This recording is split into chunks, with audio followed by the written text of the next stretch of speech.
মানুষ সাপকে চেনে, সেই জন্য সাপ দেখলে মানুষ ভয় পায়। মানুষ বাঘ চেনে, তার সামনে যদি বাঘ এসে হাজির হয়ে যায়, বাঘ দেখলে মানুষ ভয় পাওয়া যায়। মানুষ সিংহ চেনে, সিংহ দেখলে মানুষ ভয় পাওয়া যায়। এ মানুষ, তোমারে যে আল্লাহ বানাইলো, তারে তুমি চেনো, তারে তুমি ভয় করো, তার আযাবকে ভয় করো, তার গজবকে ভয় করো। যেই মানুষটা আল্লাহ চিনে না, সেই মানুষটা আল্লাহর আযাব ভয় করে না, গজব ভয় করে না। যেই মানুষটা আল্লাহ চিনে না, তার মালিক চিনে না, ওই মানুষ আর গরু ছাগলের মতো কোনো তফাৎ থাকে না। তার জীবন গরু ছাগলের মতোই হয়ে যায়।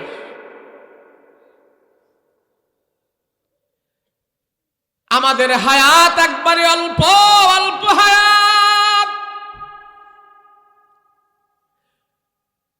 আল্লাহ দুনিয়ার সময়টাকে মানুষকে দিয়েছে অল্প সময়। আল্লাহ কোরআনে বলেন, লিনাবলুয়াকুম আইয়ুকুম আহসানু আমালা।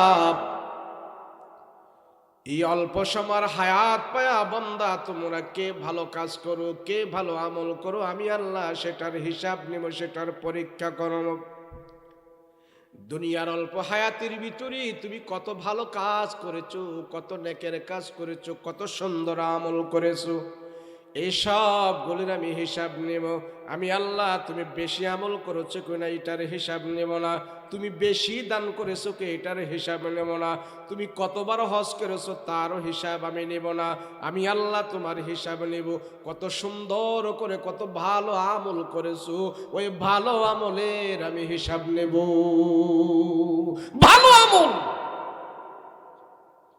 যেই মানুষটা আল্লাহরে চিনে না, সে ভালো আমল করে না। যে আল্লাহর ভয় আছে, যার অন্তরের ভিতরে আল্লাহর মহব্বত আছে, ওই মানুষটা ফজরের নামাজ না পড়ে ঘুমায় থাকতে পারে না। আল্লাহরে চিনেছে, আল্লাহর ভালোবাসা তার ভিতরে আছে, আখিরাতের ভয় আছে। যত শীত হোক, সব শীত অপেক্ষা করে ঠান্ডা পানি দিয়া ওযু বানায়া মসজিদের মধ্যে যায় ফজরের নামাজের সাজদা দেয়। ওই সাজদাটা তার কাছে তামাম দুনিয়ার চাইতে আরো বেশি মজা হয়ে যায়। আল্লাহর ভালোবাসা তার ভিতরে আছে। কথা বলো ঠিক কিনা? মানুষ, আমি মনে করি আমার মা আমারে বেশি ভালোবাসে, আমার বউ আমারে বেশি ভালোবাসে। মানুষ মনে করে তার নেতা তারে বেশি ভালোবাসে, আমার সন্তান আমারে বেশি ভালোবাসে। না না না না, আল্লাহ ডাক দিয়া কয়, মানুষ, তোমার মা বাবা তোমারে বেশি ভালোবাসে না, তোমার স্ত্রী তোমারে বেশি ভালোবাসে না। তুমি হিসাব কিতাব করে দেখো, আমি আল্লাহ তোমারে সবচেয়ে বেশি ভালোবাসি, আমার মতন কেহ তোমারে এত ভালোবাসে না। আমি আল্লাহ তোরে সবচেয়ে বেশি ভালোবাসি। বলেন, কে ভালোবাসে বেশি? জোরে কোন, কে ভালোবাসে? কেন ভালোবাসে জানেন? আল্লাহ বলে, আমি ব্যক্তিগত সিদ্ধান্তে ভালোবেসে মানুষকে বানিয়েছি। মানুষকে বানানোর জন্য ফেরেশতারা নিষেধ করেছিল, আমি আল্লাহ ভালোবাসা আমার বান্দাকে বানিয়েছি। আমার কুদরতি গুণে আমার বান্দাকে মহব্বত করে ভালোবেসে তার পাহাড় পরিমাণ গুনাহ ক্ষমা করে আমি আমার বান্দাকে জান্নাতের মালিক বানিয়ে দেব। আমরা দেখি, যারে আমি দুনিয়াতে বেশি ভালোবাসি, যার জন্য দুনিয়ার সব কিছু আমরা ব্যয় করেছি, সন্তানের জন্য আমরা সব কিছু ব্যয় করেছি, সন্তানের জন্য আমাদের জীবনকে আমরা একদম শেষ করে দিয়েছি, বাড়ি গাড়ি করার জন্য, সন্তানদেরকে আরাম দেওয়ার জন্য, মান সম্মান ইজ্জত রক্ষার জন্য, আমরা দুনিয়াতে ভালো করে চলার জন্য আমরা বাড়ি গাড়ি করেছি, আমরা কত কিছু করেছি, যাদের জন্য আমাদের জীবনের সব কিছু আমরা করেছি। এই দুনিয়াতে দেখা যায় তারা একদিন আমাদেরকে ভুলে যায়। সন্তান কোনো সময় বাবাকে ভুলে যায়, মাকেও ভুলে যায়। স্বামী আর স্ত্রীর ভিতরে এত মহব্বত কিন্তু গন্ডগোল লেগে যায়। কোনো সময় স্বামী স্ত্রীকে রেখে চলে যায়, আরেকটা বিয়ে করে ফেলে। আবার কোনো সময় স্ত্রী তার স্বামীকে রেখে আরেকজনের সাথে চলে যায়। আল্লাহ ডাক দিয়া কয়, মানুষ তোমাকে ছাড়া আমি কোথায় যেতে পারি না। তুমি যা করো, তুমি গুনাহ করো, তুমি সুদ খাও, তুমি ঘুষ খাও, তুমি উল্টা চলো, তুমি সাদা সিধা চলো, যেমনি চলো, আমি আল্লাহ তোমাকে ছেড়ে যেতে পারি না। আমি সব সময় তোমার ভালোই বাসি। এই জন্য আল্লাহ পাক রব্বুল আলামিন ডাক দিয়া বলে, মানুষ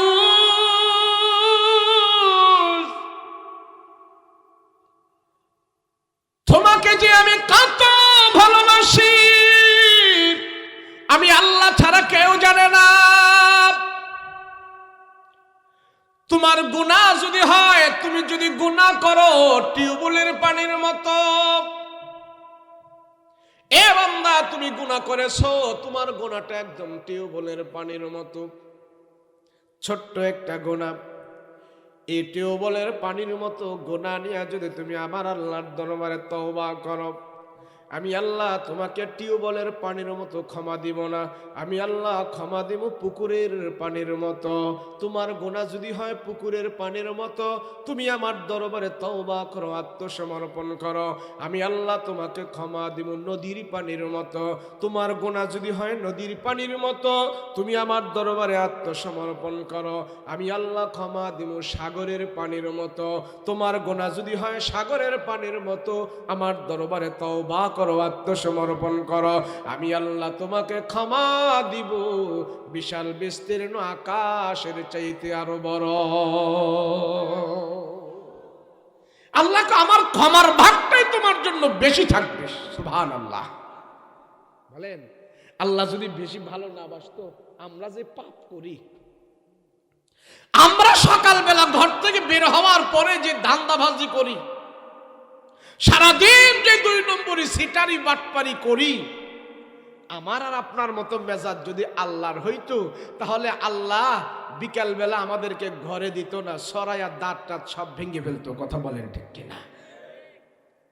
এত বাটপারি সিটারি করার পরও আল্লাহ পাক অপেক্ষায় আছে, আমার বান্দা যদি এগুলি বুঝে সে তওবা করে, আমার কাছে আত্মসমর্পণ করে, আমার কাছে ক্ষমা চায়, তার পাহাড় পরিমাণ গুনাহ আমি আল্লাহ ক্ষমা দান করে দেব। আল্লাহ পাক ডেকে বলে, বান্দা তোমার পাহাড় পরিমাণ গুনাহ, তাতে আমার কোনো সমস্যা নাই, সমস্যা তোমার থেকে যে জিনিসটা সবচেয়ে বেশি ভালোবাসে আল্লাহ। মানুষদের 3টা জিনিস সবচেয়ে বেশি পছন্দ করে। আল্লাহ বলেন, যে মানুষ আমার কাছে 2 হাত দিয়া দোয়া করে, 2 চোখের পানি ফেলে কান্না করে, 2 রাকাত নামাজ পড়ে, আমার আপনার 2 রাকাত নামাজ, 2 হাতের দোয়া, 2 চোখের পানি, 2 চোখের পানি, 2 হাতের দোয়া, 2 রাকাত নামাজ, এগুলি যারা আমল করবে, রাতের বেলা আমার দরবারে কান্নাকাটি করবে, চোখের পানি ফেলে ফেলে যারা কান্না করবে, চোখের পানি নাকে রাগায় আসার আগে আগে আমি আল্লাহ তার পাহাড় পরিমাণ গুনাহ ক্ষমা করে দেব। মায়া দয়া বেশি কার? জোরে বলেন না বেশি কার? আমি তো মনে করি, হুজুর আমার বউ যে আমার এত মহব্বত করে, তারে বলতে পারি না। তো বউয়ের কথায় ফজরের নামাজ পড়তেও যায় না, জামাই বউ বেনামাজি হয়ে শুয়ে থাকে। কথা বলেন ঠিক কিনা? হুজুর আমার ছেলে আমার খুব ভালোবাসে, আমি যা বলি তা শুনে, আমার ছেলে খুব ভালো হুজুর। কিন্তু ছেলে দাড়ি রাখে না, ছেলে সূরা কালাম জানে না, ছেলে নামাজ রোজা করে না, কিন্তু বাবার সাথে খুব মহব্বত। বাবাই বলে আমার ছেলে আমার খুব ভালোবাসে, আমি খুব ভালোবাসি আমার সন্তানকে। আরে পৃথিবীর বুকে যদি যুগ বিয়োগ করে দেখি, আল্লাহ তার বান্দাকে এত ভালোবাসে, পৃথিবীর বুকে কেউ এত কাউকে ভালোবাসে না। কিন্তু আমরা মানুষ নাদান, মানুষ জাহেল, মানুষ নিমক হারাম। আল্লাহর বান্দা সে আল্লাহর সাথে নিমক হারামি করে, আল্লাহ বলে আমি সবচেয়ে বেশি আশ্চর্য হয়েছি, আমার সাথে কেমনে এমন খরচ, আমি তোরে যা দিয়েছি পৃথিবীর কেউ তোকে তা দেয় না। বলেন আমার এই দুই চোখ কে দান করছে? ধরে বলেন কে? আমার মুখ কে দান করেছে? আমার লজ্জা স্থান কে দান করেছে? আমার হাত কে দান করেছে? আমার পা কে দান করেছে? নাকি পায়ের মালিক আমি, হাতের মালিক আমি, মাথার মালিক আমি? আমি যদি আমার এই 3.5 হাত বডির দেহের মালিক হতাম, তাহলে এখানে একটা মানুষই এমন পাওয়া যেত না তার চুলগুলো সাদা হয়ে যাক সে চায়। আমার চুলগুলো সাদা হয়ে যাক আমি চাই। আপনার দাড়িগুলো সাদা হয়ে যাক আপনি চান। আপনার চোখের পাওয়ার কমে যাক আপনি কি চান? এর পরেও আমি চাই না, তারপরেও আমার চুল কেন সাদা হয়ে যায়, আমার দাড়ি কেন সাদা হয়ে যায়, আমার চোখের পাওয়ার কেন কমে যায়? আমি কি একটু বিবেক করি না? আমি কি একটু চিন্তা করি না? এই চুল দাড়ি এগুলো আমার সাথেই থাকে, এরপরও আমার কথা শোনে না। আমি সাদা হতে চাই না, তারপরেও সাদা হয়ে যায়। বুঝতে হবে ও মানুষ, এগুলির মালিক আমি না, এগুলি আমার কিছুদিনের জন্য ব্যবহারের জন্য আল্লাহ আমাকে দিয়েছে। আবার আস্তে আস্তে করে আল্লাহর জিনিসগুলো আল্লাহ আমার থেকে নিয়ে যাচ্ছে। কথা বলো ঠিক কিনা? এই চিন্তা যারা করে না, এই বিবেক যারা করে না, আল্লাহ বলে সে হলো নিমক হারাম। কি হারাম? জোরে বলে। সে নিমক হারাম। আল্লাহ পাক রব্বুল আলামিন ডাক দিয়া বলে, বান্দা আমি আল্লাহ তোমাকে ক্ষমা দেবার জন্য সর্বদা আমার রহমতের হাত তোমার জন্য বাড়িয়ে রাখছি। এ বান্দা, তোমার গুনাহ যদি পাহাড় পরিমাণ হয়, তোমার গুনাহ যদি আকাশ পরিমাণ হয়, ক্ষমা করার মালিক আমি আল্লাহ, আমি সেই ক্ষমতা রাখি। আল্লাহ বলে, বান্দা তোমাদের দিলগুলো পাথরের মতন শক্ত হয়ে গেছে, পাথরের চাইতে আরো বেশি কঠিন হয়ে গেছে। যে আল্লাহর মুমিন বান্দা, তার দিল পাথরের মতো হতে পারে না, নরম থাকবে, নরম। আমাদের সমাজে এমন অনেক মানুষ আছে, তার দিল অনেক কঠিন হয়ে গেছে, পাথরের চাইতে আরো শক্ত হয়ে গেছে। আল্লাহ ডাক দিয়া বলে, তোমাদের দিল এমন হলো কেন? তোমাদের দিল পাথরের চাইতে আরো শক্ত। তোমরা দেখো না পাথর ফেটে ফেটে পানি বের হয়ে যাচ্ছে, ওই পাথরও আমার ভয়ে কাঁদে, পাহাড়ও আমার ভয়ে কাঁদে, গাছপালা তরুলতা আমার ভয়ে কাঁদে। কিন্তু মানুষ, তুমি আমার ভয়ে কেন কাঁদো না? পাথরের চাইতেও কি তোমার দিল আরো শক্ত হয়ে গেছে নাকি? পাথরের চাইতে তোর দিল আরো শক্ত হইল কেন? আল্লাহ পাক বলেন কোরআন কারিমে, বলেন সুম্মা কাসাতু কুলুবুকুম মিন বাদি যালিকা ফাহিয়া কাল হিজারাতি আও আশাদ্দু কাসওয়া ফাইন্না মিনাল হিজারাতি লামা ইয়াতাফাজ্জারু মিনহুল আনহার।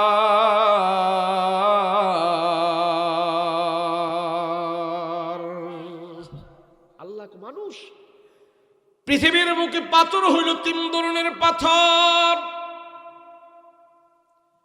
এক ধরনের পাথর আছে, পাথর ফেটে ফেটে পানি গড়গড় করে বের হয়। যারা সিলেট ভ্রমণ করেছেন, সিলেটের সীতাকুণ্ড আছে, মাধবকুণ্ড আছে, ওই মাধবকুণ্ড গুলো দেখা যায় পানি শুধু ঝর্ণার মতো, ঝর্ণা পাহাড় থেকে ঝর্ণার মতো পানি পড়তেছে, পানি পড়তেছে। কয় বছর ধরে পড়তেছে কেউ জানে না। আমাদের এক হুজুর ওখানকার এক মুরব্বীকে জিজ্ঞেস করছে, ও মুরব্বী, আপনি এখানে থাকেন, এই পাথর থেকে কতদিন পর্যন্ত পানি বের হয়? ওই মুরব্বী কয়, আমার এখানে 35 বছর ধরে আমি এখানে বসবাস করি, আমার জন্ম এখানে, আমার বাবাও ছিল এখানে, কিন্তু আমি 35 বছর ধরে দেখতেছি এইভাবে ঝর্ণা থেকে পানি বের হইতেছে, পাথরের পাহাড়ের ভিতর থেকে পাথর ফেটে ফেটে পানি বের হইতেছে। কোত্থেকে পানি আসে আমি নিজেও জানি না। তখন কোরআনের আয়াতের সাথে মিলে যায়। আল্লাহ ডাক দিয়া কয়, ও মানুষ, পাহাড়ের ভিতর থেকে যে পানি বের হয়, পাথর ফেটে যে পানি বের হয়, এটা দুনিয়ার কোনো কিছু থেকে বের হয় না। পাহাড় থেকে পাথর ফেটে ফেটে যে পানি বের হয়, এই পানিটা পাথর কান্না করতেছে, পাথর ফাইটা পাথরের ভিতর থেকে পানি বের হইতেছে, ওই পাথর আমার আল্লাহর ভয়ে কান্না করে। আল্লাহ বলেন সুম্মা কাসাতু কুলুবুকুম মিন বাদি যালিকা ফাহিয়া কাল হিজারাতি আও আশাদ্দু কাসওয়া ফাইন্না মিনাল হিজারাতি লামা ইয়াতাফাজ্জারু মিনহুল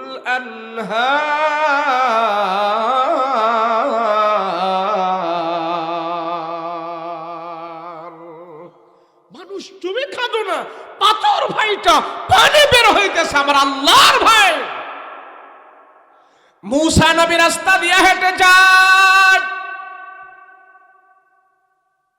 ঝুপড়ির ভিতর থেকে কান্নার আওয়াজ কানতেছে। পয়গম্বর মুসা নবী যায় ঝুপড়ি সরায়া দেখলো এখানে একটা পাথর, পাথরের ভিতর থেকে কান্নার আওয়াজ বের হইতেছে। পয়গম্বর মুসা লাঠি দিয়ে আঘাত করে বলে, কিরে পাথর, বাচ্চার মতো এভাবে কেন কান্না করতেছো, কারণটা কি? পাথরের ভিতর থেকে আওয়াজ হয়, ও পয়গম্বর মুসা গো, মানুষদেরকে আল্লাহ জাহান্নামে পোড়ানোর জন্য আমার পাথরকে আল্লাহ সেখানে লাকড়ি হিসাবে ব্যবহার করবে। ওই পাথর হইয়া আমি পাথর হইয়া জাহান্নামের আগুনের ভিতরে জ্বলতে হবে, আর আমাকে আল্লাহ সেখানে আগুন ধরায়া দেবে, আমাকে লাকড়ি বানানো হবে। আমি জাহান্নামের আগুনের ভয়ে কাঁদতেছি, আল্লাহ যেন আমাকে ক্ষমা করে দেয়, আল্লাহ যেন আমাকে ক্ষমা করে দেয়। পয়গম্বর মুসা আশ্চর্য হয়ে গেল, হায় রে, একটা পাথর জাহান্নামের লাকড়ি হইয়া জ্বলবে, সেই জন্য পাথরটা কান্নাকাটি করতেছে। আর মানুষ হয়ে আমরা জাহান্নামের ভয়ে কান্না করি না। আরে কান্না কর। রাহমাতুল লিল আলামিন দেখতে বলে, উম্মত,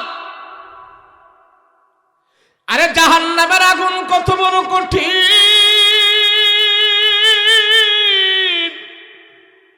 এ মুসলমান, এ বেঈমান, ভালো করে শোন, দুনিয়ার আগুন আল্লাহ পাক ধরায় কেরোসিন দিয়া, লাকড়ি দিয়া, টায়ার দিয়া, পেট্রোল দিয়া, অকটেল দিয়া। দুনিয়াতে আমরা আগুন ধরাই লাকড়ি দিয়া, না হয় কেরোসিন দিয়া, না হয় টায়ার পোড়া দিয়া। আল্লাহ ডাক দিয়া কয়, ওই জাহান্নামের আগুন পেট্রোল দিয়া ধরানো হবে না, জাহান্নামের আগুন কেরোসিন দিয়া লাগানো হবে না, জাহান্নামের আগুন সেখানে ধরানো হবে পাথর দিয়া। আল্লাহ কয়, সেই পাথর জ্বলতে থাকবে, জ্বলতে থাকবে, ওই পাথরের আগুন ধাও ধাও করে জ্বলবে। দুনিয়ার আগুন থেকে 70,000 গুণের পাওয়ার বেশি হবে জাহান্নামের আগুন। রাসূল বলে, জাহান্নামের আগুন যদি তোমরা দেখতা, কবরের আযাব যদি তোমরা দেখতে পাইতা, কবরের শাস্তি যদি তোমরা দেখতে পাইতা, ও সাহাবীরা, তোমরা একজনের দাঁত বের করে হাসতা না, তোমরা বৌজি পোলা রেখে, তোমরা বাড়ি গাড়ি সব রেখে দিয়া জাহান্নামের ভয়ের কারণে, কবরের ভয়ের কারণে তোমরা সংসার সব চিরি দিয়া জঙ্গলের ভিতরে পড়ে থাকতা, সেখানে খাওয়া দাওয়া বন্ধ করে দিয়া শুধু আল্লাহর দরবারে চিল্লাইতে থাকতা। কেমনে জাহান্নামের আগুন তোমরা সহ্য করবা? জাহান্নামে যেন আল্লাহ না দেয়, সেই জন্য তোমরা কান্নাকাটি করতে থাকতা। তোমরা তো জাহান্নামের আগুন দেখো না, আল্লাহ মানুষকে জাহান্নামের আগুন দুনিয়াতে দেখায় নাই। জাহান্নামের আগুন যদি দুনিয়াতে কোনো মানুষ দেখতো, একটা মানুষের দাঁত বের করে হাসতো না। এত কঠিন আযাব আল্লাহ রেখে দিস। ভয়ঙ্কর জাহান্নামের আগুন, জাহান্নামের আযাব। এ মানুষ, কবরের আগুন, জাহান্নামের আগুন।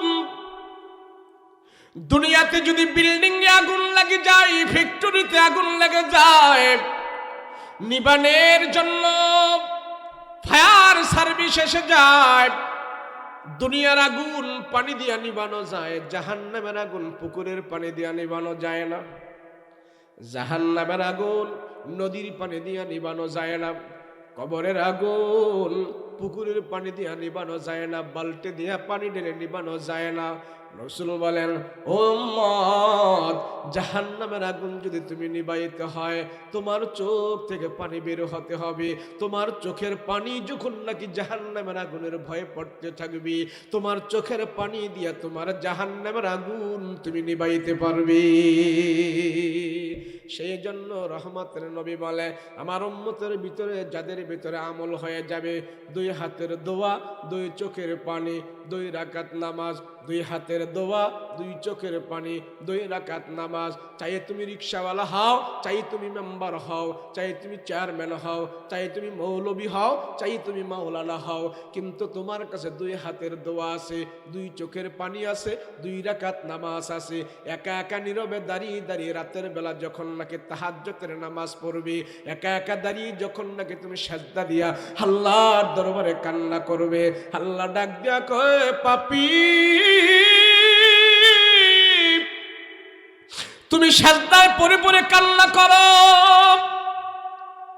তুমি একজন ডাক্তার, তুমি একজন মাস্টার, তুমি একজন ইঞ্জিনিয়ার, কিন্তু তোমার চোখের পানি কোনো ডিগ্রি নাই। তোমার চোখের পানি যখন নাকি আমার দরবারে পড়ে গেছি, তুমি হাজার পাপী, তুমি মস্ত বড় অপরাধী। তোমার চোখের পানির কারণে আমি আল্লাহ জানো কি করেছি, তোমার চোখের পানি নাকে নাগায় আসার আগে আগে আমি আল্লাহ জাহান্নামের দরজা তোমার জন্য তালা দিয়েছি, জান্নাতের 8টা দরজা তোমার জন্য খুলে দিয়েছি। সেই জন্য আল্লাহ পাক কোরআনে বলেন, ফালিয়াদহাকু কালিলান ওয়ালিয়াবকু কাসীরা। বেশি করে খান, কম করে হাস। গুরুস্থানের মাহফিল এটা। কিসের মাহফিল? এই কথা কোন, কিসের মাহফিল? কিসের মাহফিল? আপনারা তো এখানে, আপনাদের বাবা মা কবরের মধ্যে আছে, অনেকের ভাই কবরে আছে, অনেকের মা কবরে আছে, অনেকের বোন কবরে আছে। এ মানুষ, তোমার দিল এত পাথরের চাইতে আরো বেশি শক্ত হয়ে গেল, তোমার কি জ্ঞান নাই? আমেরিকা থেকে তোমার কাছে টেলিফোনে খবর আসে, লন্ডন জাপান থেকে তোমার সাথে খবর আসে, তোমার আত্মীয় স্বজন যদি লন্ডন থাকে, তার সাথেও তুমি কথাবার্তা বলতে পারো, কেমন আছো, খাওয়া দাওয়া করেছো কিনা, ঘুমাইছো কিনা, তোমার স্বাস্থ্যটা কেমন। কিন্তু ঘরের দরজায় 3.5 হাত মাটির নিচে আমার মা বাবা কবরের মধ্যে পড়ে আছে, কোনো কিছুর মাধ্যমে তাদের খবর আমি পাই না। আমার বাবা কবরে কোন অবস্থায় আছে, আমার মা কবরের মধ্যে কোন অবস্থায় আছে, ঘরের দরজায় মাত্র 3.5 হাত মাটির নিচে পড়ে আছে, তাদের খবর আমাদের কাছে নাই। কথা বলো ঠিক কিনা? কেন তোমার বিবেক হয় না রে মুমিন? কেন তোমার বিবেক হয় না?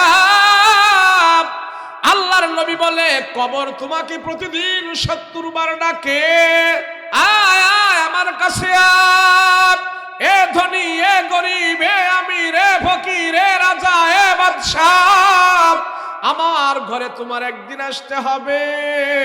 দেখো না, কবরের মধ্যে যায় তুমি নীরবে দাঁড়ায়া থাকবা। চেয়ারম্যানের কবর যেমন, রিক্সাওয়ালার কবর তেমন, মন্ত্রীর কবর যেমন, একজন সাধারণ মানুষের কবর তেমন, নেতার কবর যেমন, নেত্রীর কবর তেমন, নেত্রীর কবর যেমন, মন্ত্রীর কবর তেমন। সব কবরের ভিতরে এক কাতারে বসে আছি, সব কবরটাকে আল্লাহ পাক দেখায় দিতেছে, দেখো দেখো। কবরের ভিতরে যারা শুয়ে আছে, তাদের সেখানে ডিগ্রি চলে না, তাদের সেখানে বংশ চলে না, তাদের সেখানে নাম গন্ধ চলে না, সবাই এক কাতারে শুয়ে আছে। একদিন তুমিও কবরের যাত্রীদের সাথে সেই মিছিলে শরীক হতে হবে। কথা বলো ঠিক কিনা? এর জন্য রাসূল বলেন, আল কাইস, আল কাইস। রাসূল কয়, তোমাদের ভিতরে জ্ঞানীকে, ভ্রেনীকে জানো। নবীজি বলেন, আল কাইস মান দানা নাফসাহু ওয়া আমিলা লিমা বাদাল মাউত। তোমরা মনে করো যে রকেট বানাইলো, কামান বানাইলো, বিমান বানাইলো, তারে তোমরা জ্ঞানী মনে করো। নবীজি কয় না না, আল্লাহর দরবারে সে জ্ঞানী না, আল্লাহর দরবারে জ্ঞানী হইল সে, ধনী হইল সে, জ্ঞানী হইল সে যে দুনিয়াতে থাকার পর, দুনিয়াতে যাওয়ার পরে যে জিনিস তার দরকার, কবরের মধ্যে যে জিনিস দরকার, যে সামান দরকার, সেই সামানটা কবরে যাওয়ার আগে সে তৈরি করে, কবরে যাওয়ার আগে সে কবরের মাল সামান তৈরি করে, কবরে যাওয়ার আগে সে কবরের প্রয়োজনীয় জিনিসপত্র নিয়ে যায়, কবরে যাওয়ার আগে সে কবরের ব্যাপারে খবর নেয়, কবরে যাওয়ার আগে সে কবরের ব্যাপারে ফিকির করে। ওই ফিকির কইরা যে দুনিয়া থেকে কবরে যায়, আমি রাসূল বলি সে হলো সবচেয়ে বড় জ্ঞানী, আর ও হলো সবচেয়ে বড় বোকা। কবরে যাবার পর যেটা দরকার সেটা সে দুনিয়া থেকে নেয় না, এই হলো সবচেয়ে বড় বোকা। রাসূল কয় সে বড় বোকা। আরে মুমিন হয়ে যারা কবরে যায়, কবরে যাবার পর ফেরেশতারাও তার সামনে ভয়ে আসে না। এক মুমিন কি কবরের ভিতরে রাখা হলো, আল্লাহর একজন পছন্দের মুমিন কি কবরের ভিতরে রাখা হয়। কবরে রাখার সাথে সাথে আল্লাহর পছন্দের মুমিনকে প্রশ্ন করার জন্য ফেরেশতারা আসে, হে আল্লাহর প্রিয় বান্দা, বলো তোমার রবকে, তোমার নবীকে, তোমার দ্বীনকে। তিনটা প্রশ্ন করার জন্য যখন কবরে ফেরেশতা হাজির হলো, ওই আল্লাহর প্রিয় খাঁটি মুমিন বান্দাকে জিজ্ঞাসা করা হয় তোমার প্রভুকে এবং তোমার দ্বীন কি, তোমার নবীকে। তিনটা প্রশ্ন যখন করলো, ওই আল্লাহর পাওয়ারফুল মুমিন বান্দা ফেরেশতাদেরকে ধরলো, তোমরা কোত্থেকে আসছো? বলে আমরা আকাশ থেকে আসছি। কয় কবর থেকে আকাশ কতটুক দূরে? কয় হাজার হাজার হাজার হাজার লক্ষ লক্ষ মাইল দূরে। কয় লক্ষ লক্ষ মাইল দূর থেকে তোমরা আসছো? বলে হ্যাঁ। বলে তুমি বলো আগে, আমাকে বলো তোমার রবকে। কয় আমার রব আল্লাহ। কয় তোমার দ্বীন কি? কয় ইসলাম। তোমার নবী কি? কয় আমার নবী মুহাম্মদুর রাসূলুল্লাহ। কয় তুমি যদি হাজার হাজার মাইল দূর থেকে এসে তুমি যদি না ভুলো তোমার আল্লাহকে, আমি তো মাত্র 3.5 হাত কবরে আসছি, মাটির উপর থেকে 3.5 হাত নিতে আসছি। এত দূর থেকে এসে যদি তুমি আল্লাহরে না ভুলো, ওই আল্লাহকে আমি 3.5 হাত নিচে এসে কেমনে ভুলবো? আমি তো সারাটা জীবন আমার আল্লাহর কথা মতোই পরিচালনা করেছি। তুমি এত দূর থেকে এসে আল্লাহর ভুলো না, আমি মাত্র 3 হাত নিচে আসছি বেটা, আমি আল্লাহর কেমনে বলবো? তুই এটা কেমনে জিজ্ঞাসা মারিস? সেই জন্য রাসূল বলে মুমিন হায়াতের পরে যে বেশি নাই, সময়ের বেশি নাই। কবরের আযাব যদি তুমি নিবাইতে চাও, কবরের আগুন যদি তুমি বন্ধ করতে চাও, তোমার গুনার কারণে কবরে যে আগুন জ্বালাইছো, তোমার জিনার কারণে, তোমার অপকর্মের কারণে যে কবরের মধ্যে তুমি আগুন জ্বালাইছো, ওই আগুন নিবানের জন্য তুমি প্রস্তুত হয়ে যাও। কবরের আগুন নিবানো একদম সহজ, একদম সহজ। আল্লাহর রাসূল বলেন তোমার 2 চোখের পানি ছিঁড়ে ছিঁড়ে যখন নাকি তুমি আল্লাহর দরবারে কান্না করবা, আল্লাহ পাক তোমার চোখের পানি, নাকের আগা কবরের আগুন নিভাইয়া দিবে। আল্লাহ তোমাকে কবরের আযাব থেকে মুক্ত করে দিবে। ও মানুষ, রাসূল বলেন কবরের আগুন তো দুনিয়া থেকে নিভাইয়া যায়।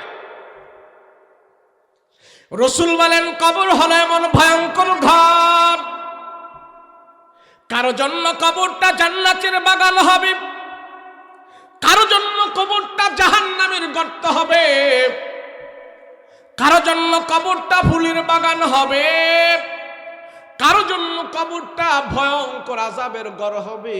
এখন তুমি চিন্তা করো তোমার ঘরটাকে তুমি কি দিয়া সাজাইছো? কবরে যখন তোমাকে রাখা হবে, বদ আমলের কারণে যখন নাকি তুমি কবরের ভিতরে যাইবা, রাসূল বলেন কবর তার জন্য সংকীর্ণ হয়ে যাবে, যে মদ পান করে কবরে যাবে, কবর তার জন্য সংকীর্ণ হয়ে যাবে। বেনামাজিকে যখন কবরে রাখা হবে, কবর সংকীর্ণ হয়ে যাবে। সুদখোরকে যখন কবরে রাখা হবে, কবর সংকীর্ণ হয়ে যাবে। রাসূল বলেন, হারামখোরের আর বেঈমানদেরকে যখন কবরে রাখা হবে, কবরের মাটিগুলো এমন জোরে তারে চাপ মারবে, এক পাশের হাড্ডিগুলো আরেক পাশের ভিতরে ঢুকে যাবে, টাস টাস করে একটার ভিতরে আরেকটা ঢুকে যাবে, তার সব হাড্ডিগুলো চুরমার করে ভেঙে যাবে। আর বলা হবে, এইভাবেই কবরের ভিতরে তোমাকে একদিন নয়, 2 দিন নয়, 40,000 বছর এখানে শাস্তি দেওয়া হবে। কয় হাজার বছর? 40,000 বছর কবরে শাস্তি দেওয়া হবে। এর জন্য রাসূল বলেন, মানুষ তোমাদের উপর আল্লাহ রহম করেছে, ইহসান করেছে, দয়া করেছে। না হয় আল্লাহ পাক তোমাদের উপর যদি গজব দিয়ে দিত, আল্লাহর যদি এত মায়া দয়া না হইতো, তাহলে কবরের আযাব তোমাদেরকে আল্লাহ সরাসরি দেখাই দিত। আর যে কবরের আযাব দেখে, তার জীবনের দুনিয়াতে কোনো কিছুই সে ঠিক মতো করতে পারতো না। কবরের আযাবের ভয়ের কারণে হয়তো সে অসুস্থ হয়ে যেত, না সে হার্টফেল করে ফেলতো, না হয় সে দুনিয়া থেকে হঠাৎ করে কবরের আযাব দেখে সে মৃত্যুবরণ করে ফেলতো। এমন হতো। আল্লাহ কয়, বান্দা তোমার প্রতি মায়া দয়া করে, তোমার প্রতি রহম করে আমি কবরের আযাব তোমাকে সচক্ষে দেখাই না। আবার মাঝে মাঝে আল্লাহ ব্যতিক্রম করে, দেখায় কি দেখায় না। এই পৃথিবী, বাংলাদেশের ভিতরে এমন বহুত নজির, বহুত ঘটনা আমরা দেখেছি। কবরের আযাব, কবরের মধ্যে ধাও ধাও করে আগুন জ্বলতেছে, সচক্ষে প্রত্যক্ষভাবে অনেক মানুষ কবরের আগুন দেখেছে। কথা বলেন ঠিক কিনা? হয়েছে। এই যে ঢাকায় নারায়ণগঞ্জ ডেমরা একটা থানা আছে না, ডেমরা, ঢাকা, ঢাকা মনে হয় ডেমরা। এই ঢাকার ডেমরায় 2টা হল আছে, সিনেমা হল। একটা রানী মহল আর একটা হলো মতি মহল। নাম শুনছেন না আপনারা? রানী মহল সিনেমা হল, মতি মহল সিনেমা হল, এগুলো এখনো আছে। এই সিনেমা হলের মালিক যখন মারা গেছে, তার কবরের ভিতরে ধাও ধাও করে আগুন জ্বলেছে। ওই এলাকার মানুষ প্রত্যক্ষভাবে তারা দেখেছে। তো মাঝে মাঝে আল্লাহ কবরের আগুন দেখায় দেয়। মানুষ দেখো, আমার আল্লাহর ওয়াদা দেখো। যার জীবনে আল্লাহর ভয়ে চোখের পানি চলে আসবে, আল্লাহর ভয়ে যার চোখ থেকে পানি বের হবে, আল্লাহ কয়, গরু আছেন আপনাদের দেশে, গাভী দুধ দহন করেন না আপনারা? এই গাভীর ভিতর থেকে দুধ দহন করে দুধ বের করার পর আবার গাভীর বানের ভিতরে দুধকে ঢোকানো যায়? কথা কয় না? গাভীর ভিতর থেকে দুধ দহন করার পর যেমন গাভীর ভিতরে আবার এই দুধগুলো প্রবেশ করা যায় না, রাসূল বলেন, আল্লাহর ভয়ে, জাহান্নামের ভয়ে, কবরের আযাবের ভয়ে যেই মানুষ চোখের পানি ফেলে ফেলে কান্না করে, তার চোখ থেকে যে পানি বের হয়ে গেছে, ওই আল্লাহর বান্দাকে আল্লাহ জাহান্নামের আগুন থেকে এমন ভাবে বাঁচাইয়া দিয়েছে। আর গাভীর ভিতর থেকে দুধ বের করার পর আবার যেমন গাভীর বানের ভিতরে, বোটার ভিতরে দুধ প্রবেশ করানো অসম্ভব, আল্লাহর ভয়ে যেই মানুষটা কাঁদে, জাহান্নামের ভয়ে যেই মানুষটা কাঁদে, ওই মানুষটাকেও জাহান্নামের ভিতরে ঢুকানো আল্লাহর জন্য অসম্ভব হয়ে যায়। এরপরেও মানুষ আল্লাহর ভয়ে কাঁদে না। তাহলে বুঝতে হবে আমার দিলটা পাথরের চাইতে আরো শক্ত হয়ে গেছে। কথা বলেন ঠিক কিনা? এই আপনার কি দরকার? আপনার চাকরি দরকার, আপনার টাকার দরকার, খেতে ফসলের দরকার, ক্ষমতা দরকার, আমার চেয়ার দরকার, যা দরকার হয়। রাতের বেলা আপনার ছেলে মেয়ে সব ঘুমায় আছে, সব ঘুমিয়ে আছে, আপনার বিবিও ঘুমিয়ে আছে। আপনি একটা কাজ করেন, সুন্দর করে ওযু বানান। আপনি কিছু জানেন না, না জানেন, এই যে আপনি জানেন না, এটাই আপনি আল্লাহর দরবারে রাতের বেলা উঠে বলেন, আল্লাহ আমি জানি না, তারপরে তোমার কাছে হাত উঠাইছি, আল্লাহ তুমি আমারে মাফ করে দাও। এই মহল্লার মানুষ ঘুমন্ত আছে, পাড়া মহল্লার মানুষ ঘুমন্ত আছে, সবাই ঘুমায়া গেছে, আমার ছেলে ঘুমিয়ে আছে, আমার মেয়ে ঘুমিয়ে আছে, আমার বিবি ঘুমিয়ে আছে, মহল্লার সব মানুষ ঘুমিয়ে আছে, স্তব্ধ হয়ে আছে। ও মালিক, আমি জানি আমি যে কত অপরাধী, আমার তো কোথাও যাওয়ার জায়গা নাই, তুমি যদি আমার ক্ষমা না করো, তুমি যদি আমার এটা না দাও, তুমি যদি আমারে তা না দাও, কে আমাকে দেবে? আমি তোমার দরবারে হাত উঠাইছি, তুমি আমারে মাফ করে দাও। একা একা নীরবে দাঁড়িয়ে দাঁড়িয়ে যখন নাকি এইভাবে মানুষ কাঁদে, সাজদা দিয়ে কাঁদে, আল্লাহ দুনিয়ার সব কিছু মিথ্যা হতে পারে, সব আমি ক্ষমা করে দিই, সব আমি ভুলে যেতে পারি, কিন্তু বন্দা তরে আমি ভুলবো না। তুই যে গভীর রাত্রে আমার দরবারে দোয়া করে কান্না করেছো, তোমাকে ক্ষমা করে দেওয়া আমার আল্লাহর জন্য ওয়াজিব হয়ে গেছে। এগুলি তো করি আমরা। রাতের 1টা 2টা পর্যন্ত টিভি দেখি, নাচ গান দেখি, মোবাইলে ছবি দেখি, গান বাদ্য শুনি। আচ্ছা বলেন, যে এই লোকটা কানের ভিতরে হেডফোন লাগায় রাতের বেলা ঘুমায় গেল, আর এই অবস্থায় যদি আজরাইল তার সামনে হাজির হইয়া মৃত্যু হয়, বেহেশতে যাইব তো? কথা কয় না দিস, যাইব তো? রাতের বেলা আজ থেকে যারা যুবক আছো তোমরা এই আমলটা করবা। দিনের বেলা যা করো না করো, রাতের বেলা কানে হেডফোন লাগায়া গান শুনতে শুনতে ঘুমাইবা না। কথা বলেন ঠিক কিনা? গান শুনতে শুনতে যে লোকটা ঘুমানো যায়, ঘুমের ঘরে যায়, ঘুমিয়ে যায়, এই ঘুমের ভিতরে মৃত্যুবরণ হলে তার মৃত্যুটা জাহান্নামী মৃত্যু হয়েছে। প্রস্তুত থাকো, কবরের আযাব তোমাকে গ্রাস করবে। আমরা এই আমলটা করবো তো ইনশাআল্লাহ? কথা বলেন, করবো তো? রাতের বেলা গান শুনবো না, হেডফোন লাগায় আমরা গান শুনবো না। রাজি আছি? কথা বলেন, রাজি আছি?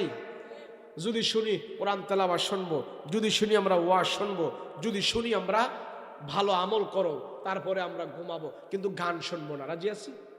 কথা বলেন, রাজি আছি? রাতের বেলা হেডফোন লাগায় কি শুনবো না? গান শুনবো না। মসজিদের পাশ দিয়ে গেলে আমরা গান বাদ্য বাজায় যাবো না। কবরের পাশ দিয়ে গেলে আমরা গান বাদ্য বাজায় যাবো না। আজকে মুসলমানের ছেলেরা কবরের পাশে যেয়ে গান বাদ্য করে, মসজিদের পাশে যেয়ে গান বাদ্য করে। বলেন, যেই লোকটা কবরের পাশ দিয়ে যাচ্ছে আর গান বাজায়া যাচ্ছে, আর এই কবরের ভিতরে যারা মুর্দারা শুয়ে আছে, তোমার কি একটু দিলে মায়া হয় না? তারা কোথায় আর আমি কোথায়? আচ্ছা, কবরের পাশ দিয়ে মুসলমানের ছেলেরা গান বাদ্য বাজায়া যায়, আর এই হারামখোর, তুই দেখ কবরের ভিতরে যারা পড়ে আছে, তুমিও তো একদিন পড়ে থাকবে। এই কবরে যারা আছে, তুমি যদি কবরের পাশ দিয়ে যাও, সেখানে যদি একবার সূরা ইয়াসিন তেলাওয়াত করো, তোমার মা বাবা কবরে থেকে যদি সোয়াব পায়, তাহলে গান বাদ্য বাজায় গেলে এইটার কারণে তো তোমার বাবা মা কবরের ভিতরে কষ্ট পায়। কথা বলো ঠিক কিনা? যাবো আমরা কবরের পাশ দিয়ে গান বাজাবো? মসজিদের পাশে গিয়ে গান বাজাবো? তাহলে আমি আর আপনি যদি আমল করি, 2 হাতের দোয়া, 2 চোখের পানি, 2 রাকাত নামাজ, পারবো তো ইনশাআল্লাহ? এই বলেন, পারবো তো? এখন কেউ কেউ বলে, হুজুর 5 ওয়াক্ত নামাজ যদি পড়ি না, রাতের বেলা তাহাজ্জুদ কেমনে পড়বো? আরে ভাই, 5 ওয়াক্ত পড়ো না তুমি, একদিন তাহাজ্জুদ পড়ো না, দেখবা তাহাজ্জুদ পড়ার কারণে তোমার 5 ওয়াক্ত নামাজের জন্য আল্লাহ কবুল করে ফেলবে। যারা পৃথিবীতে আল্লাহর ওলি হয়েছে, যারা পৃথিবীতে বড় কিছু হয়েছে, রাতের বেলার আমল ছাড়া বড় হয় নাই। কথা বলো ঠিক কিনা? রাতের বেলার আমল লাগবে। দেখেন না, যারা মেম্বারি দাঁড়ায়, চেয়ারম্যানই দাঁড়ায়, নির্বাচনে দাঁড়ায়, এরা দিনের বেলা তেমন ওয়ার্ক করে না, রাতের বেলা যায় মানুষের হাতে পায়ে ধরে, হ্যাঁ, রাতের বেলা যায় ঘুম থেকে ডাইকা উঠায়া ওরে টাকা দিয়ে আসে, ওরে আশ্বাস দিয়ে আসে, তোমারে এটা দিব, তোমারে এটা দিব, দেখো আমি এই গভীর রাত্রে তোমার কাছে আমি চলে আসছি, কারো কাছে যাই নাই। তো যেই মেম্বারি চেয়ারম্যান দাঁড়ায়া, সে যদি রাতের বেলা একজন রিক্সাওয়ালার বাড়িতে যায়, তারা হাতে ধরে, তুই আমারে ভোটটা দিবি, বলেন ওই মানুষটাকে কি এই রাতের বেলা যাওয়ার কারণে তার দিলের ভিতরে একটা ধাক্কা লাগছে, হায়রে এত রাত্রে চেয়ারম্যান সাহেব আমার বাড়িতে চলে আইছে, আমার হাতে ধরছে আইসে একটা ভোটের জন্য, সে কত বড় একজন মানুষ, তো তার দিলে একটা ধাক্কা লাগে, যা এবার ভোটটা তারই দিয়ে দেব। কথা বলেন ঠিক কিনা? কেন? গভীর রাত্রে গেছে, তো মানুষ সেও যদি গভীর রাত্রে আল্লাহর দরবারে হাত উঠে, সেও যদি কান্না করে, আল্লাহ আমি গভীর রজনীতে তোমার দরবারে হাত উঠাইছি, আমার মা বাবা কবরে, আমার ভাই ব্রাদার কবরে, আমার পূর্বপুরুষ কবরে, আমিও চলে যাব কবরে, ও মালিক তুমি আমারে মাফ করে দাও। আল্লাহকে এত গভীর রাত্রে যখন তুই আমার সাথে সম্পর্ক করছস, দুনিয়ার কেউ দেখে নাই, আমি দেখেছি, আমি আল্লাহ তোর পাহাড় পরিমাণ গুনাহ পর্যন্ত মাফ করে দিস। করবেন না আমল? কথা বলেন, করবেন না? সন্তানদের আমল করাবেন, আমি আজকে সময় স্বল্পতার কারণে লম্বা ওয়াজ করব না, লম্বা ওয়াজ করি না, এখনই দোয়া করব। আপনার ঘরে যে সন্তান আছে এই সন্তানটাকে আপনি আমলওয়ালা বানাবেন তো ইনশাল্লাহ। অনেকে বলে হুজুর পোলাপাইন তো কথা শোনে না, হুজুর পোলারে তো কথা শোনাইতে পারি না, হুজুর পোলারে তো মসজিদে নিতে পারি না, হুজুর ছেলের একদিকে বললে ছেলে আর একদিকে চায়, হুজুর ছেলের যদি মসজিদে বলতে যায়, মসজিদে বলতে যাইতে বলি সে বাজারে চলে যায়, মসজিদে যায় না। বাবা শোনেন, পোলায় যখন উপযুক্ত হয়ে যাবে, পোলায় যখন স্বজ্ঞানে নিজে সবকিছু পারবে, তখন বললে কাজ হবে না। ছোট থাকতে আপনার বাচ্চাকে আপনি মসজিদে পাঠাবেন, ছোট থাকতেই কায়েঙ্গুলি ধরে ধরে আপনার সন্তানকে আপনি মসজিদে নিয়ে যাবেন। আপনি অবুঝ ছেলেটাকে যখন নাকি আস্তে আস্তে করে মসজিদে নিয়ে গেছেন, এমনও হতে পারে এই আমলটা আপনি বেঁচে থাকতে আপনার সন্তান করে নাই, আপনার মৃত্যুর পরে তার অন্তরের ভিতরে হিট লাগবে যে আমার বাবায় ধরে ধরে আমাকে মসজিদে নিয়েছে, আজকে বাবা নাই, বাবা কবরে চলে গেছে। এও হতে পারে আপনার এই মেহনতের কারণে আপনার এই ছেলেটা আপনার মৃত্যুর পরে আপনার জন্য দোয়া করতে থাকবে। কথা বলেন ঠিক কিনা? যেই বাবা তার সন্তানকে নেক আমলে জড়িত করে গেল, যেই বাবা তার সন্তানকে কোরআন শিখায় গেল, যেই মা যেই বাবা সন্তানকে ওযু গোসল নামাজ রোজা শিখায় গেল, আর বাবা মা কবরে চলে গেছে, সন্তান যদি দুনিয়াতে থেকে ওযু গোসল নামাজ রোজা কোরআন এগুলি পড়ে, তো কবরে থেকে থেকে বাবা মা আল্লাহর দরবারে মকবুল বান্দা হবে, আর সন্তানের কারণে কবরের আযাব থেকে মুক্ত করে বাবা আমাকে আল্লাহ পাক জান্নাতের মেহমান বানিয়ে দিবিস। আপনি মৃত্যুবরণ করলেন, কথা আপনি মৃত্যুবরণ করলেন, এখন আপনার ছেলে আপনার নিয়ে কান্নাকাটি করে, আফসোস করে, হুজুর আমার বাবা মারা গেছে। বাবার কথা স্মরণ হলে হলে এখন চোখ দিয়া পানি চলে আসে। হুজুর আমার বাবা আমার জন্য অনেক কিছু করছি, হুজুর আমার বাবা না খায় আমাদেরকে খাওয়াইছে, হুজুর আমার বাবা আমাদের জন্য অনেক কষ্ট করেছে, মেহনত করেছে, হুজুর আমার বাবা আমাদের জন্য অনেক পরিশ্রম করেছি, কিন্তু বাবার জন্য এখন আমরা কি করব, বাবার জন্য আমরা এখন কি করব?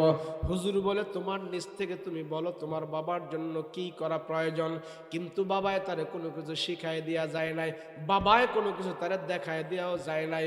কোন আমল করলে বাবার কবরের ভিতরে নাজাত হবে, সন্তান কোন আমল করলে মার কবরের আযাব মুক্ত হবে, সন্তান কিভাবে চললে বাবার কবরের আযাব মুক্ত হবে, এটা শেখানোর দায়িত্ব মা বাবার উপরে ছিল, মায়ের উপরে ছিল।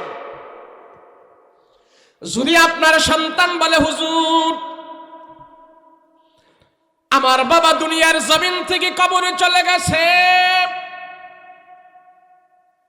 হুজুর আমার বাবার চেয়ারটা এখনো ঘরে আছে, আমার বাবার তাসবিহটা এখনো আছে, আমার বাবার কোরআন এখনো আছে,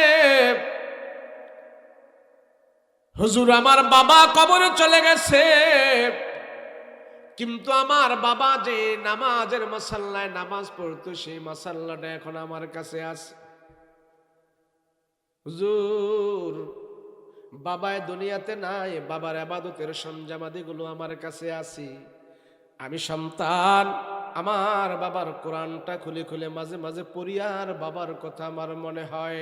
আমার বাবা চেয়ারের মধ্যে বসে বসে তাসবিহ তাহলিল আদায় করেছি, আমার বাবা এখন কবরে চলে গেছি, আমার বাবার তাসবিহ তাহলিল গুলো আমি চেয়ারে বসে বসে আদায় করি। আমার বাবা যেখানে বসে কোরআন তেলাওয়াত করত আমি সেখানে বসে কোরআন তেলাওয়াত করি। আমার বাবা যেই মাসাল্লায় বসে বসে নামাজ আদায় করত, আমার বাবা এখন দুনিয়াতে নাই, আমি সেখানে বসে বসে নামাজ আদায় করি। আল্লাহর রাসূল বলেন বাবা দুনিয়াতে ভালো আমলগুলো দেখায় গেছে, আর ওই আমলগুলো এখন সন্তানেরা করতে থাকে। এই আমলগুলো আল্লাহ পাক সন্তানের আমলগুলো বাবার কবরের মধ্যে পৌঁছায়া দেয়, আর বাবার যদি ভুলের কারণে কবরের আযাব হয়ে থাকে ওই কবরের আযাব আল্লাহ বন্ধ করে দেয়। সন্তানদেরকে ভালো আমল শিখাইবেন তো ইনশাআল্লাহ, শিখাইবেন তো ইনশাআল্লাহ। আল্লাহ আমাদেরকে কবুল করেন, সকলে বলেন আল্লাহুম্মা আমিন। এই শীতের রাতে এই মেহনত, এই আয়োজন আল্লাহ যেন কবুল করে, বলুন আল্লাহুম্মা আমিন। আল্লাহ আমাদের সবাইকে কবুল করেন, বলেন আমিন। আল্লাহ আমাদেরকে হেফাজত করেন, বলেন আমিন। এই মাহফিল যেন নাজাতের ওসিলা হয়ে থাকে, নাজাতের জরিয়া হয়ে যায়।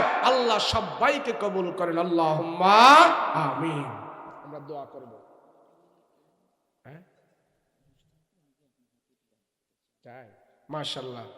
আপনারা এই গুরুস্থান করছেন কয় বছর হয়েছে? 3 বছর হইল। মাশাআল্লাহ। এই গুরুস্থান করেছেন 4 বছর চলে। আচ্ছা দেখেন, শোনেন, আমি মুসাফির মানুষ। আমি যদি দোয়া করি, নবীজি বলছেন মুসাফিরের দোয়া আল্লাহ কবুল করে। কখন আল্লাহ আপনাদেরকে এই দোয়ার ফলাফল দিবে সেটা আল্লাহ ভালো জানে। কিন্তু আজকে আমাদের দোয়া কি হবে? কথা কন না, কি হবে? কবুল হবে। মুসাফির তো আমি, কবুল হবে। কিন্তু কবুলের এই ফলাফল আল্লাহ কখন দিবে সেটা আল্লাহ বুঝে, যখন দেওয়ার তখন দিবে। কিন্তু দোয়া কবুল হবে। আমি আপনাদের সবার জন্য দোয়া করব। এখানে আপনাদের কবরের মুর্দা যারা আছে, কারো মা, কারো ভাই, কারো ভাই, কারো বোন, কারো শ্বশুর, কারো শাশুড়ি, কারো চাচা, কারো ভাই বেরাত, প্রত্যেকের কেউ না কেউ এই কবরের মধ্যে শুইবে এবং শুয়েছে। কথা বলেন ঠিক কিনা? এই যে বছরে এই যে কবরের পাশে একদিন আপনারা এনে আলেম ওলামা দিয়ে দোয়া করান, এইভাবে হাত উঠে সবাই বয়ান শোনেন এবং তাদের জন্য দোয়া করেন, বলে বর্তমান জমানায় কবরবাসীদের জন্য এটা হলো সবচেয়ে বড় নেক আমল। সুবহানাল্লাহ বলেন। কেন? এই যে সবাই একত্রে বসে এতক্ষণ গুনাহ থেকে মুক্ত ছিলেন, আবার এখন তাদের জন্য দোয়া করবেন, বলে কবর থেকে তারা তো এটাই আমাদের কাছে চায়, আর কবর থেকে তো তারা এটাই আমাদের কাছ থেকে পায়। আর কি পায়? এমন সন্তান আছে, আল্লাহর বান্দা আছে, বছর চলে যায়, মা বাবাকে স্মরণ করে না, বাবার জন্য হাত উঠে দোয়া করতে উনি সময়ও পায় না। কথা বলেন ঠিক কিনা? কিন্তু বছর একদিন মাহফিল হলে এই মাহফিলের মাধ্যমে আমরা আমাদের সমস্ত কবরবাসীদের জন্য জমায়েত হয়ে আমরা দোয়া করি। আপনি যখন কবরে শুইবেন তখন বুঝবেন এখানকার দোয়া যে কত বড় দাবি। কথা বলেন ঠিক কিনা? এই মাহফিলটা প্রতি বছর হোক, আপনারা চান কিনা? এই মাহফিলটা যেন আরো সুন্দর মতো হোক, আপনারা চান কিনা? এই গোরস্থানের ভিতরে যারা আছে তাদের জন্য আল্লাহ গুনাহ মাফ করে দেয়, তাদের কবরটা যেন আল্লাহ পাক নূরে নূরান্বিত করে দেয়, তাদের কবরের মধ্যে যেন আল্লাহ কবরের আযাব বন্ধ করে দেয়। আমরা এটা চাই কি চাই না? যদি আমরা চেয়ে থাকি, আমরা যদি আয়োজন করে থাকি, তো 2, 4, 10, 20 বছর পরে আমরা যখন দুনিয়াতে থাকবো না, আমরা যখন কবরে থাকবো, আমাদের প্রজন্মে যারা আসবে, আমাদের ছেলে মেয়ে দুনিয়াতে যারা আসবে, তারাও আমাদের জন্য এইভাবে চাইবে। কথা বলেন ঠিক কিনা? এই চাওয়ার লাইনটা আমরা তৈরি করে যাব, আমাদের সন্তানদেরকে বলে যাব, বছরে একবার তোমরা অনুষ্ঠান করে আমাদের জন্য এই জমায়েত, এই দোয়ার একটা আয়োজন করবা। আজকাল ছেলেরা করেছে, কিছুদিন পরে তারা থাকবে না, প্রজন্মে যারা আসবে তারাও যেন এটা ঠিক রাখে। কথা বলুন ঠিক কিনা? কথা বলুন ঠিক কিনা? তাহলে আমি বলবো এটা ঠিক রাখার জন্য এই যে ছামিয়ানা, কবরের উন্নয়ন, এমন অনেক খরচাদি আছে, এগুলো তো আপনারাই বহন করবেন। কে আছেন যে এই গভীর রাত্রে হুজুর আপনি মুসাফির মানুষ, আপনি আমাদের জন্য দোয়া করবেন? আমি গুরুস্থানের ভিতরে 5,000, 10,000, 2,000, 3,000 আমি গুরুস্থানের উন্নয়ন কল্পে, এই মাহফিলের উন্নয়ন কল্পে আমি দিতে চাচ্ছি, আমার জন্য দোয়া করবেন। এমন ব্যক্তি কি আছে? অল্প সময়ের ভিতরে বলুন।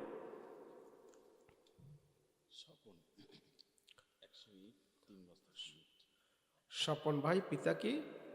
পাশু। হ্যাঁ, 100 ইট, 3 বস্তা সিমেন্ট। হ্যাঁ, দাদা দাদির জন্য দোয়া চেয়েছেন। আলহামদুলিল্লাহ, সকলে বলুন আলহামদুলিল্লাহ। আল্লাহর এক বান্দা স্বপন ভাই, পিতা হইল পাশু ভাই, হ্যাঁ, তার বাবা হলো পাশু। 100 ইট দিবেন এবং 3 বস্তা সিমেন্ট দিবেন। আল্লাহ তার এই দান তুমি কবুল মঞ্জুর করো, বলেন আমিন। আরে ভাই, আমার ঘরের চাইতে তো আগে কবরস্থান দরকার। ঘরে থাকবো 50 বছর, না হয় 60 বছর, না হয় 70 বছর, না হয় 80 বছর, না হয় 100 বছর, কিন্তু কবরে থাকতে হবে 40,000 বছর। কথা বলো ঠিক কিনা? তাহলে ওইটা আগে দরকার না? বলেন কবর আগে দরকার। তাহলে এই গোরস্থান বাউন্ডারি হচ্ছে না হবে? বাউন্ডারি হয়েছে, গোরস্থান পুরাটা হয় নাই। আলহামদুলিল্লাহ আপনার করে ফেলবেন। এই গোরস্থানের শত উন্নত সুন্দর একটা গোরস্থান করেছেন, ঈদগাহ করেছেন, এগুলি হলো জাতীয় সম্পদ। আমি মরে যাব, এই সম্পদ থেকে যাবে, আর এই সম্পদ থাকার বিনিময়ে শুধু নেকি আল্লাহ আমার কবরে পৌঁছাইতে থাকবে। তাহলে এগুলি ধরে রাখবো আমরা। হ্যাঁ, স্বপন ভাই এবং সে 100 ইট এবং 3 বস্তা সিমেন্ট দিয়েছে। আল্লাহ তার পরিবার পরিজন থেকে, তার বংশপরা থেকে যারা অন্ধকার কবরে আছে সবাইকে আল্লাহ মাফ করে দাও, বলেন আমিন। আমার মা অনেক আগে মারা গেছে, আমার মায়ের জন্য একটু দোয়া করুন। মাশাআল্লাহ। কি নাম? মায়ের নাম সৌরা খাতুন। তোমার নাম কি? আমার নাম লালচাঁদ। হ্যাঁ, লালচাঁদ। লালচাঁদ। জি। আর কোনো নাম নাই? মোহাম্মদ শবিরুল ইসলাম। হ্যাঁ, মোহাম্মদ শবিরুল ইসলাম। শবিরুল ইসলাম। হ্যাঁ, এই সুন্দর নাম, মোহাম্মদ শবিরুল ইসলাম।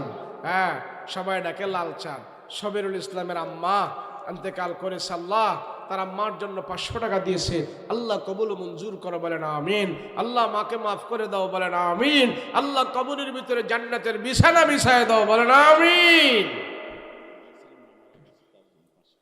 নাসিরের আম্মা, নাসিরের আম্মা মারা গিয়েছে, আল্লাহ সন্তান 500 টাকা দিয়েছেন, আল্লাহ কবুল মঞ্জুর করো।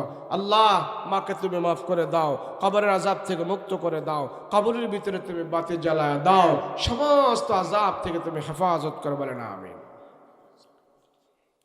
ফুলচাঁদ, হ্যাঁ, ফুলচাঁদ 2 বস্তা সিমেন্ট মায়ের জন্য দোয়া চেয়েছেন। আল্লাহ তোমার বান্দা, তোমার ভাই, হ্যাঁ, লালচাঁদ, তার ছোট ভাই ফুলচাঁদ 2 বস্তা সিমেন্ট দিয়েছেন, মায়ের জন্য দোয়া চেয়েছেন। 2 ভাই মিলে মায়ের জন্য দোয়া চেয়েছেন, আল্লাহ কবুল মঞ্জুর করেন। আল্লাহ সন্তানদেরকে আপনি কবুল মঞ্জুর করেন। আল্লাহ মাকে কবরের মধ্যে আযাব থেকে মুক্ত করে দেন, জান্নাতের হাওয়া কবরে চালু করে দেন, কবরের মধ্যে জান্নাতের বিছানা বিছায় দেন। সকলে বলুন আল্লাহুম্মা আমিন। মাশাআল্লাহ। মোহাম্মদ নুরাল ফকির নাকি? নুরুল ফকির 100 পিচ ইট মা বাবার জন্য দোয়া চেয়েছেন, আল্লাহ কবুল করেন। আল্লাহ এই ফকিরের বংশ থেকে যারা অন্ধকার কবরে গেছে সবাইকে আল্লাহ মাফ করে দেন, বলেন আমিন।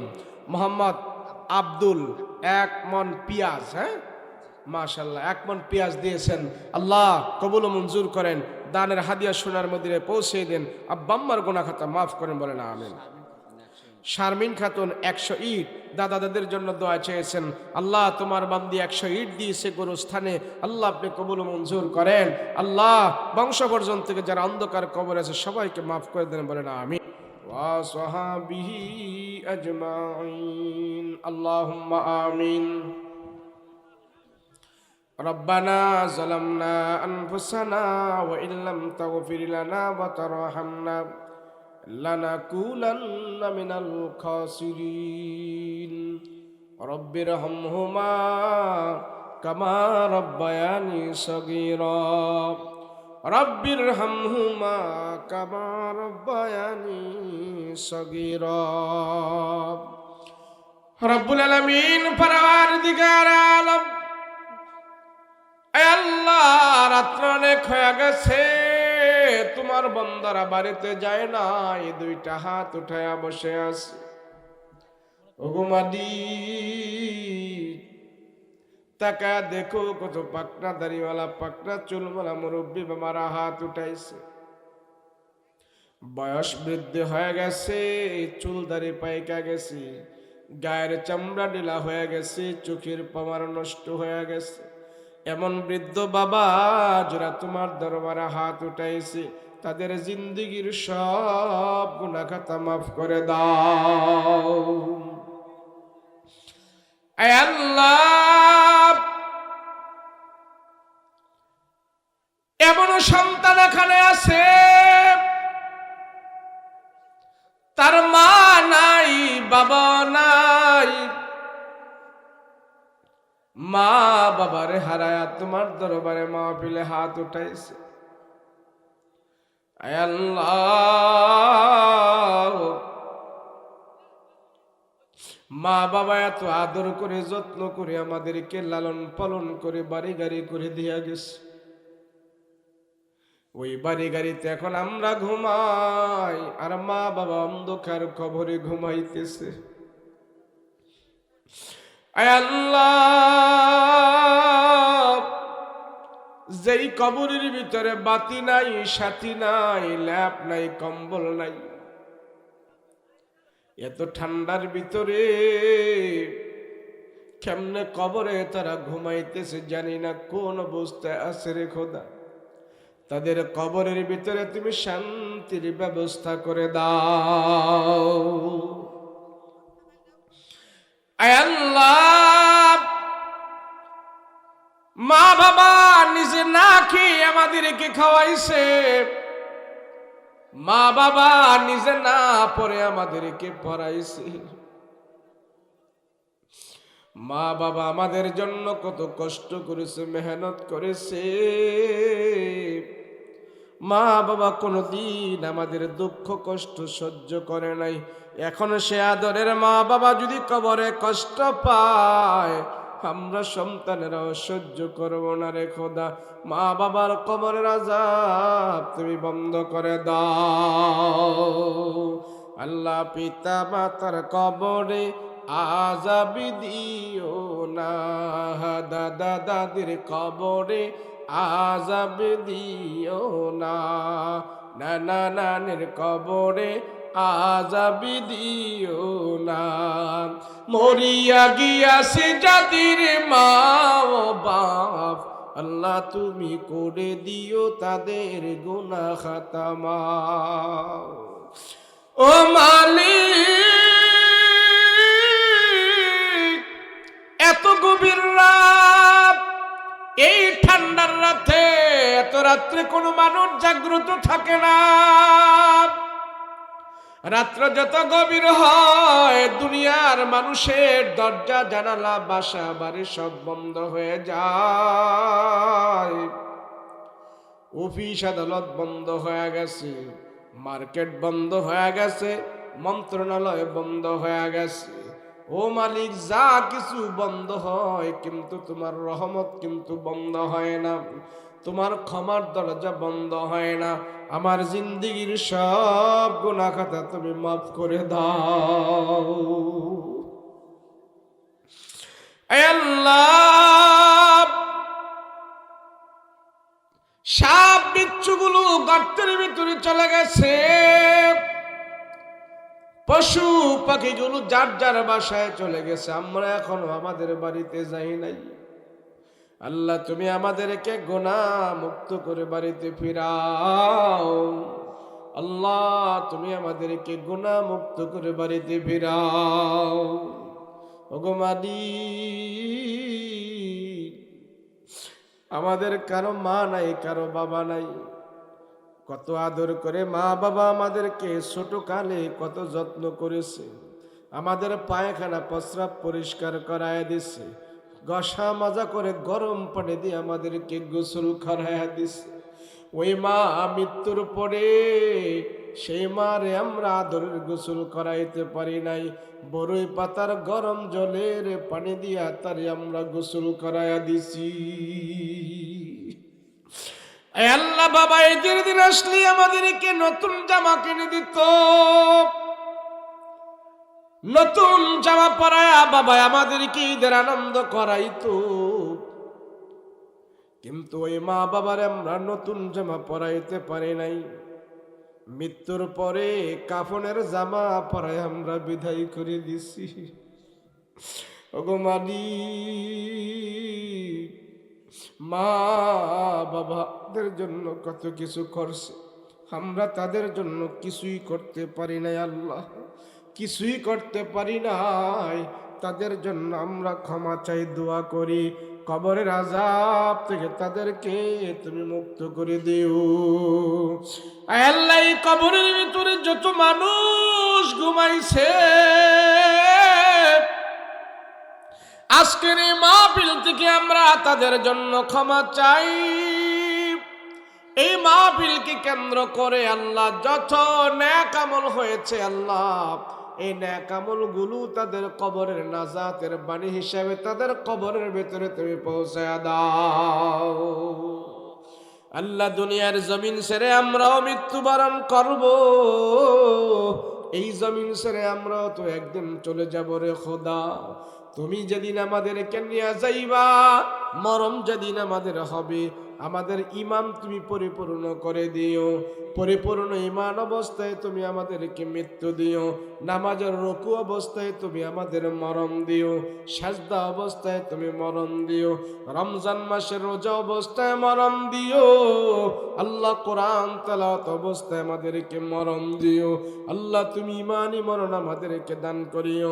বেঈমানি মরণ দিও না, মুনাফিকি মরণ দিও না, জাহান্নামী মরণ দিও না। আল্লাহ তুমি আমাদেরকে ঈমানি মরণ দান করিও। আল্লাহ আসমানে জিসমানে গজব থেকে হেফাজত করে দিও, জালেমের জুলুম থেকে হেফাজত করে দিও। আজকের আয়োজন তুমি কবুল করে নাও। এ মাহফিল তুমি নাজাতের উসিলা বানায় দাও। এ মাহফিল যারা করেছে আল্লাহ, যারা টাকা দিয়ে, শ্রম দিয়ে, বুদ্ধি দিয়ে, পরামর্শ দিয়ে, সাহস দিয়ে, যেইভাবে আয়োজন করেছে আল্লাহ, এই আয়োজন তুমি কবুল মঞ্জুর করে নাও। এ আল্লাহ শেষবারের মতন ফরিয়াদের মালিক, মক্কা মদিনায় যাওয়ার তৌফিক দাও। নবীর রওজা দেখার সুযোগ করে দাও। হজ্জে বাইতুল্লাহর মেহমান বানায় দাও। আল্লাহ তোমার খানা কাবার গিলাপ ধরে ধরে আমরা কান্না করব, সেই ব্যবস্থা করে দাও। নবীর রওজার পাশে দাঁড়াইয়া নবীরে যেন আমরা সালাম দিতে পারি, সেই তৌফিক দান করে দাও। আয় আল্লাহ, নবীর রওজার পাশে যদি আমরা না যাইতে পারি, ঘুমের ঘরে স্বপ্নে যোগে নবীজির নুরানি চেহারাটা আমাদেরকে দেখায়া দাও। আল্লাহ ঈমানের আমল নিয়ে যেন আমরা মৃত্যুবরণ করতে পারি। কবরের আযাব থেকে তুমি আমাদেরকে মুক্ত করে দিও। আল্লাহ যতগুলো আবদার করলাম তুমি কবুল মঞ্জুর করে নাও। যতগুলো আবদার করলাম তুমি কবুল মঞ্জুর করে নাও। আল্লাহ জানি না কোন মোনাজাত তুমি কবুল করেছো। জীবনে বহুত মোনাজাত করেছি, জানি না কোন মোনাজাত তুমি কবুল করেছো রে আল্লাহ। আজকের মোনাজাত তুমি খালি ফেরত দিও না। সাল্লাল্লাহু তাআলা আলাইহি ওয়া আলা আলিহি ওয়া আসহাবিহি আজমাইন। সুবহান রাব্বিকা রাব্বিল ইজ্জাতি আম্মা ইয়াসিফুন ওয়া সালামুন আলাল মুরসালিন ওয়ালহামদুলিল্লাহি রাব্বিল আলামিন। বাহাক্কি লা ইলাহা ইল্লাল্লাহু মুহাম্মাদুর রাসূলুল্লাহ।